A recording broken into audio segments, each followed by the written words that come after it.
you can make a point that the PGA Tour players, every PGA Tour player has to play the same golf ball. Now there are other ways around it. I think there's other ways around a ball rollback, right? I don't think performance needs to be taken out of anything. We've done so much. The OEMs have done so much. The golfer has done so much to elevate their games, right? But I think what the USGA, what everyone's missing is they're going to the extreme. Why don't we go and say, USGA says, at USGA tournaments, a player has to play our golf ball. Right. Have a standardized golf ball, tournament golf ball. Yeah. I mean, that's not unreasonable. I mean, they do that in the NFL, right? Yeah. They do it in tennis. And they do it in basketball. Yeah. Baseball, right? So. And baseball's always changing the ball. Right. They changed the ball because pitchers were complaining that they can no longer use foreign substances on their hands to grip the ball. So what does baseball do before this season? They change the cover so players have more grip so they don't hurt themselves. Right. I think golf can somewhat, they can achieve what they're trying to, but by not going to the extreme. Right. But I think the whole point is they don't need to because it's not a problem. Exactly. I mean, at the end of the day, it's not a problem, period. Why fix what's not broken? Correct. Well, and the reason how it's not a problem, the player that swings at 125 is always going to hit it further than the player that swings 115. Correct. A rolled back ball is not going to bring those two players closer together. Oh, well, they can shape shots now, and they're shaping shots right now. The best. Right. Look at all the shots they were hitting at Augusta. They're hitting 40-yard slices. And so if you really want to make them have to think about and shape shots, instead of having 50-yard wide fairways, have a 20-yard wide fairway. Yep. Because from a ball speed standpoint, let's say the golf ball rollback goes into effect, and you're swinging 120, and let's say that ball speed's 180, and your competitor's swinging 110, let's say that's 163 ball speed. So what is that? I'll say 17 I was going to say miles per hour in ball speed difference. Yeah. So we roll the golf ball back, even with a slower ball, those two players are still going to be separated by 17 miles an hour. Well, I was going to say, not only that, Kyle, to those watching and listening, what they've essentially come up with for every mile per hour is about 3 yards. Right. Every mile per hour ball speed. So 17 mile per hour difference, they're going to hit it, well over 30 yards separate of each other.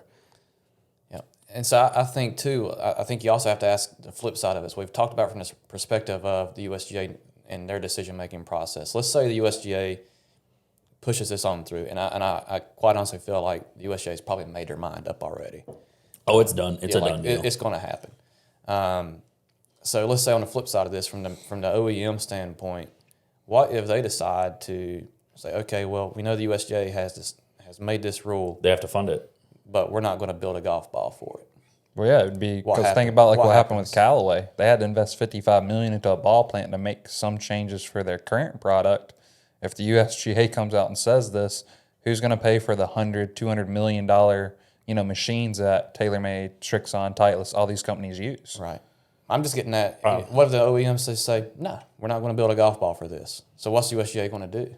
Are they going to buy a ball plant and build their own ball, or are they just going to kind of fall into the background? I mean, at that point, if you are, as a governing body, if you create rules that no one follows, are you still the governing body of the game?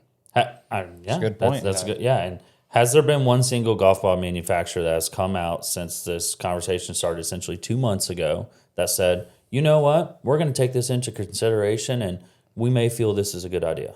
Not a single one. Not a single one. They've all put out statements. I was going to say, well, look at what TaylorMade, their survey they did. Yeah, they surveyed their customer, their clientele, their customer base, and it came back like 20% for, or 20% as kind of undecided and 80% against. Yeah, and I think Titleist's response was pretty on awesome. The point. Yeah, and Titleist has always been the company that is advancing all their technology, but they're doing it like behind closed doors. Right. The Titleist name sells itself because you're getting that quality. So for Titleist immediately put out like a three-page statement regarding how ridiculous it is. Yeah. That speaks volumes. Yeah. Now, trust me, I love golf courses. I love all different types of golf course designs. Now, none of us here are short by any means. So have I ever stepped on a golf course where I feel like you know what, I just hit it too far and I ruined this golf hole. No, absolutely not. If anything, when I hit it too far, sometimes it puts me in a bad position. I was going to say, that's why I wouldn't mind seeing some golf courses longer, as I hate my wedges. Yeah. Give me a wedge from everywhere.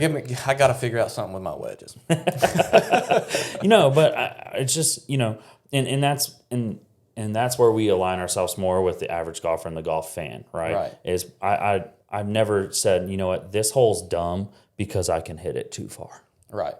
Now, if the hole's doglegging 90 degrees and I have to hit it iron off a par 5, that hole is dumb.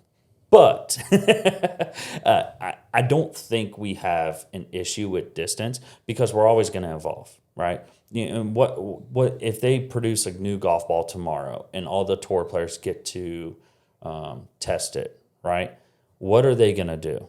They're going to immediately they're going to look how Hideki looks on the range. Yep. 9 different drivers, 100 different shafts. They're going to figure out a way to optimize it to get more speed out of it, period. At best, the golf ball rollback is a solution to the problem that the USGA has created for, at best, maybe 10 years, 15 years, until the OEMs figure out how to optimize the equipment for that golf ball. Do you think the USGA is panicking because they've done such a bad job at US Open course setups of recent? That's what I think they're trying to find a way to double down on their events. Yeah. Now, obviously, they weren't able to mess up Boston last year because that golf course, I mean, it's kind of like routed through the rocks. Yeah. There's not much they can do there to mess up that design. But, obviously, the number one, why am I blanking on Long Island? What's Shinnecock, when Zach Johnson said they lost the course. I just think the USGA is like trying to make sure they don't have that problem again. And that's why I say I just go back to since Mike Davis started doing U.S. Open course setups. I think he's no longer doing it now. He's not, but they've still continued with that graduated rough program where the rough gets longer as it gets further from the center line of the fairway. I think it's just giving golfers or those top players too many options to play those holes. If you really want to make a golfer think about pulling a driver and hitting a 350-yard drive, make there be a consequence if you missed a fairway on that 350-yard line. Mm-hmm. You're in 6 inches of rough. Yeah. End of the story. And that's the thing. You brought it up earlier, the strokes gained statistics. That's what runs golf now. No one looks at greens and regulation. Those stats are of old. Yeah. Everything's about strokes gained, how close you get it to a hole from a certain spot. The person that's always closest to the hole is always going to have a stronger chance to make a better score. Correct. Okay? So give someone a rolled back ball, right, that's closer, is still going to have a better chance. Correct. Yeah. And I think, if anything, Augusta this year debunked why we needed a rollback. Right. Well, I mean, just look at number 13. Yeah. So they moved the hole back. And it got easier. They shot played lower easier this year than it did last year. Yeah. And the reason why is because they made that fairway now 100 yards wide. They can't hit it into the trouble. They can't reach it. They failed on that. That's what I was going to bring up. We didn't bring it up on our recap. Right. But I think it averaged like 4.9. And the year before was like 4.77. Yeah. Right? Or this year was 4.77. Yeah, the previous year was like 4.9. Right. It got easier because they hit the fairway more often. They couldn't blow it right. They didn't get into penalized the trees. for a miss hit. Because the biggest penalty before they moved the tee box back was if you hit it just a hair right of your line off the tee, you're up in the pine straw in the trees. Well, and then what were the long hitters having to do? They were having to hug that left side. Yeah. And what is that going to do? If you touch one of those trees, no telling what that ball's going to go, where it's going to go. Well, I think one thing that we really haven't hit on about this golf ball rollback that I just keep, because so many of our clients come in to us to see us about, hey, how do I hit the ball further? You know, I'm 67 years old, got a knee replacement, or I'm 44, had a back injury. Autoflex. I'm hitting, yeah. But it's if they roll the golf ball back, and let's say that customer who's on the fence about staying with the game of golf or leaving it completely because they just don't have any distance. Let's say they hit driver 150 yards. Their golf ball gets rolled back, and now they're hitting driver 120. Right. We've now lost that percentage, and I feel like, especially from an age group perspective, we're going to lose a huge chunk of this momentum that we've got because now we're limiting what the person is capable of because of a limited flight ball. Right. Even though physically, whether, hearing impaired, vision impaired, amputee, whatever the case may be, now they cannot play the game of golf to the extent that they want, so now they leave the sport. Right. And at the end of the day, the sport, everything in the world is already hard enough. Correct. And let's be clear, like right now, the golf ball rollback is a bifurcation. It would be a golf ball for the tours or for USGA events, and then a golf ball for the common golfer. But if that does go through, like I say, eventually that golf ball it's a snowball effect. Will be everyone's golf ball. It'll start at the top of the mountain as a small snowball and then roll down. I was going to say, I would immediately move to that golf ball, because how can you have, we still, us three, we play in our section events. It's professional events, right? We still call we're golf professionals, but we do play in professional events where we're playing for a purse. How can we say we're going to play a different ball than the guys are on TV? It's like, you just can't, right? And I know I was going to ask you guys, like if there was two golf balls, one was the Purified golf ball, one was the regular one. Which one are you guys playing? I'm going to play the one that I feel like I'm going to have to play in competition. Mm-hmm. I want to practice with that golf ball. Yeah. So it will have a trickle-down effect, like you said. And has the average golfer, has the driving distance of the average golfer in America, or in the world for that matter, gotten longer over the recent years? Our average golfer is hitting the ball further.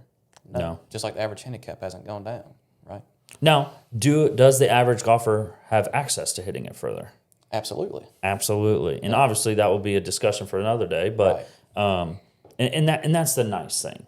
Yeah. But the 1% has gotten longer, but if you look at kind of the increases over time, they have not.